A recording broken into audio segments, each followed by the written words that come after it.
दोस्तों मौजूद हैं अभी किसान आंदोलन गाजीपुर यूपी बॉर्डर पर। हमारे साथ एक और शख्स मौजूद हैं। कई बार आपने इनको वीडियो में देखा होगा यूट्यूब वगैरह पे। सर क्या नाम है आपका, कहाँ से हैं? पंकज प्रकाश श्रीवास्तव, बिहार से हैं। तो आपके चोट दिखाई दे रही है सर पे, कब लगी? 26 तारीख को सरकार एक साजिश के तहत, संयंत्र के तहत अपने देश के दलाल मीडिया के भरवे पत्रकारों के साथ जिस तरीके से किसानों को बदनाम करने की लगातार कोशिश करती रही, इसी एक साजिश का हिस्सा, षड्यंत्र का हिस्सा, प्रयोग का हिस्सा 26 तारीख को गणतंत्र दिवस के दिन 26 को ये देखा गया कि जब वहाँ पे ये बवाल हो रहा था उस टाइम पुलिस वहाँ पे चाय पी रही थी। अब एक बात बताइए, जिस लाल किला के अंदर सड़कों पर बैरिकेड लगा होता है, आम आदमी को नहीं घुसने दिया जाता है, उस दिन दीप सिद्धू कैसे घुसकर वहां झंडा फहराया? आखिर क्या मंशा थी सरकार की? आप पूरे देश की जनता के सामने में एक्सपोज हो चुका है। भाजपा ने जानबूझकर देश के किसानों के आंदोलन को षड्यंत्र, साजिश और प्रयोग के तहत जिस तरीके से बदनाम करने की कोशिश की, एक बार फिर भाजपा का चेहरा उजागर हुआ। आपने देखा होगा कोमल शर्मा के थ्रू किस तरीके से जेएनयू में हुआ, कपिल मिश्रा, कपिल गुर्जर। तो इसमें ये जो भी पूरा प्रकरण हुआ है, इसके बाद उंगलियां सारी मीडिया के किसान की तरफ क्यों है?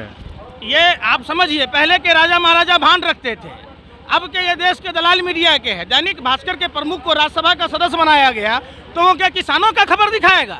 जब जी न्यूज़ का मालिक, जिसने भारतीय बैंकों में डकैती डाला, जिसने भारत को लूटा, जिसके कारण यस बैंक डूब गई, तो वो क्या जी न्यूज़ वाले हमारी खबर को दिखाएंगे? जो बीपीएल का मालिक राजीव शेखर भाजपा का राज्यसभा सदस्य है, तो क्या वो खबर किसानों की दिखाएगा? ये बार बार मीडिया यूँ दिखा रहा है कि किसानों ने देश को शर्मसार कर दिया, जबकि ऐसा कुछ नहीं था। बाकी किसानों ने तो तिरंगे की रैली निकाली है पूरी अच्छी तरीके से। बिल्कुल, मैं वहाँ था, मैं भी भीड़ का हिस्सा था। आप समझिए, निर्भया कांड के बाद यही भाजपा के लोग Rashtrapati Bhavan, north block, south block, सब जगह तिरंगों का अपमान किया। तो ये देशद्रोही नहीं था? कौन लोग थे? जो लोग एक सोची समझी की राजनीति के तहत केंद्र की सरकार ने अपने गुंडों के द्वारा ये पूरे किसान आंदोलन को कमजोर करने के लिए, ये आप समझिए कितनी बड़ी षड्यंत्र रचा गया। मेरी एक बात सुनिए, टाइम्स ऑफ इंडिया की खबर है कि 100 ट्रैक्टर जो आगे थे वो गलत चले। 100 ट्रैक्टरों को आगे रोक के ऊपर उनके आंसू गैस मारे गए। वो तितर बितर होने के लिए जानवर भी छटपटाता है तो वो पिंजरा तोड़ने की कोशिश करेगा। तो वो लोग आगे निकले, उनको 2 घंटे का सफर होगा लाल किले का, तो वहां तक क्या उनको रोका नहीं जा सकता था? आप समझिए बात को, पूरी दिल्ली को छावनी में तब्दील कर दिया गया था, लोगों को आने नहीं दिया जा रहा था। आज भी बाहर दिल्ली के, जहां गाजीपुर बॉर्डर के चारों साइड रास्ते अवरोध किए गए हैं। अब एक बात बताइए, पुलिस एन मूवमेंट पर रात में रूट क्यों बदली? रूट देती, हमारे वॉलंटियर्स होते, हमारे किसान भाई खड़े होते मुस्तैदी से। आखिर किसी ने ये दिग्भ्रमित किया? रास्ते क्यों बदले गए? और जब रास्ते दिए गए तो रास्तों के अंदर में इतने बड़े बड़े पत्थर के बुलडोजर क्यों लगाए गए? आपने देखा होगा, वीडियो वायरल हो रही है, मेरे पास फोटो है।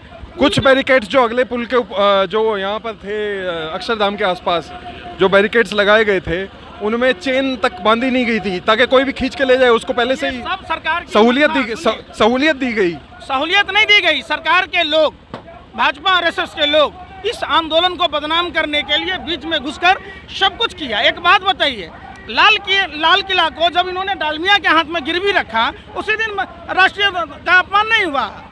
कौन लोग थे भाई? क्या आपने गणतंत्र दिवस पे इतने तिरंगे देखे हैं साथ में? ये तो किसान ने तिरंगे का अपमान किया है। अब अरे किसान कैसे अपमान कर सकता है भाई? हमारे ही भाई बंधु, हमारे ही परिवार के लोग सरहदों की रक्षा करते हैं। देशभक्ति तो कूट कूट के भरी है और जन्म से भरा होता है। कौन शहीद होता है? किसी अंबानी अडानी के बेटे को देखे हैं कभी सरहदों पर शहीद होते हुए? तो फिर जो लोग अपने कार्यालय पर 52 साल तक तिरंगा नहीं फहराए, वो हमें तिरंगे का सम्मान सिखा रहे हैं। ये सब नौटंकी है उनका।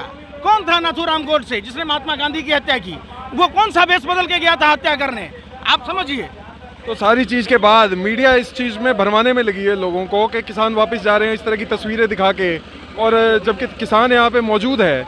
तो इस मीडिया का इलाज क्या है आखिरकार?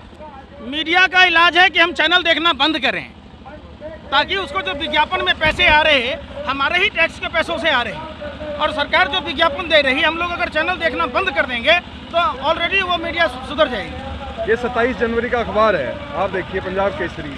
इसमें ऊपर की हेडलाइन बनाई है कि यहाँ पे भारत ने अपनी ताकत बनाई है। उसके बाद आप नीचे देखिए, इसमें इन्होंने जो फोटो लगाई है, इसके अंदर आपको फोटो में नज़र आएगा कि इस तरह से इस एंगल से फोटो ली है कि जिस तरह लगे कि तिरंगा उतार के ऊपर लगाया जा रहा है, तो पब्लिक को ये गुमराह कर रहे हैं लोग जो प्रिंट मीडिया के हैं। तो इसका क्या मतलब, पब्लिक को समझिए, 200 रुपया हम कूड़े में डाल रहे हैं फिर इसका मतलब। ये बिल्कुल अपनी जमीर को बेच रहे हैं मीडिया के लोग। ये देखिए इसके पैरेलल काफी दूर पर खड़ी है। ये तिरंगा का छोटा भाई है, ये तिरंगा कैसे जाने में कामयाब हुआ? ये सवाल उठता है, मीडिया क्यों नहीं बता रही? ये तिरंगा अलग जगह पर था हाँ। और 20 फुट ऊपर था इससे, निशान साहिब से। हाँ। तो भी इसको जैसे फोटो में यूं दिखाया गया है कि जैसे ये वो कर रहा है, तो ये किस तरह से लोगों को बरगलाने का काम कर रहा है मीडिया फिर तो। ये मीडिया और सरकार मिलकर किसान आंदोलन को कमजोर करने के लिए सारे षड्यंत्र के तहत ये काम कर रही है।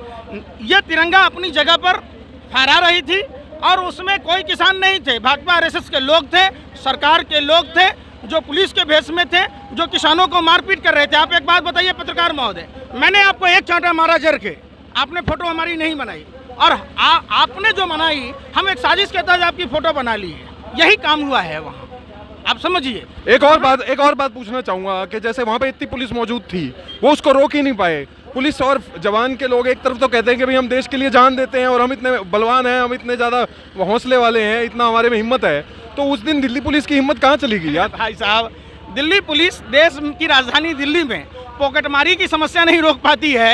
जो पॉकेटमारी पूरे देश के लोग यहाँ कोई अस्पताल आते हैं, कोई कहीं आते हैं, पॉकेटमारी होती है, उसको नहीं रोक पाती है, तो ये क्या दीप सिंधु को रोक पाती? दीप सिंधु पर कार्रवाई क्यों नहीं होती है? और दीप सिंधु के जो सनी देओल के कैंपेन मैनेजर थे वो, सनी देओल ने स्वीकार किया था कि हमारे छोटे भाई की तरह हैं। हाँ। एक बात बताइए, बाद में एक ट्वीट भी कर दिया कि ये है नहीं। जी सुनिए तो पत्रकार महोदय, ये पाग कभी नहीं बांधता दीप सिद्धू। जब अमित शाह के साथ फोटो है तो ये पाग नहीं बांधता, जो ये धर्म का प्रतीक भी है और सुरक्षा के दृष्टिकोण से भी सही है। सभी धर्मों में गमछा बांधने का तरीका अलग अलग है, सर ढकने का तरीका अलग है, धर्म सभी सभ्यताएं हैं, आप समझिए। जो दीप सिंधु नरेंद्र मोदी के साथ फोटो में है वो पाग नहीं लगाता है, जो दीप सिंधु अमित शाह के साथ है तब पाग नहीं लगाता है, धर्मेंद्र, हेमा मालिनी, सनी देओल के साथ है तब पाग नहीं लगाता है, तो लाल किला पर झंडा फहराने के टाइम में पाग लगा के क्यों गया? मतलब वो उसका गेटअप था भगत सिंह का। अरे कुछ नहीं था, सुनिए, ये लोग वही बहरूपिये हैं, ये बहुरूपिया नौटंकीबाज एक नंबर का, पूरे वर्ल्ड में इतना बड़ा जुट्ठों का सरदार, मदारियों की टोली है। मोदी नहीं मदारी है, झूठ बोलने की इनको पैदाइशी बीमारी है। इनके लोग, इनके खून में सांप का बच्चा सांप ही होता है। ये वही लोग हैं जब देश आज़ादी की लड़ाई लड़ रहा था तो ये आज़ादी की लड़ाई को कमज़ोर कर रहे थे। एक और फिर दूसरी आज़ादी की लड़ाई जब देश के किसान लड़ रहे तो ये किसान भाइयों को बदनाम करने के लिए इन प्रकार हथकंडा अपना रहे। कौन लोग टीवी में ट्रेंड चला रहा था? वही टीवी ट्रेंड नहीं चला रहा है। लाल किला में लोहे के इतने बड़े बड़े गेट लगे हुए हैं जो बगैर तोप के नहीं तोड़े जा सकते, तो किसने खोल दिया दरवाजा भाई? किसने खोल दिया बताइए ना?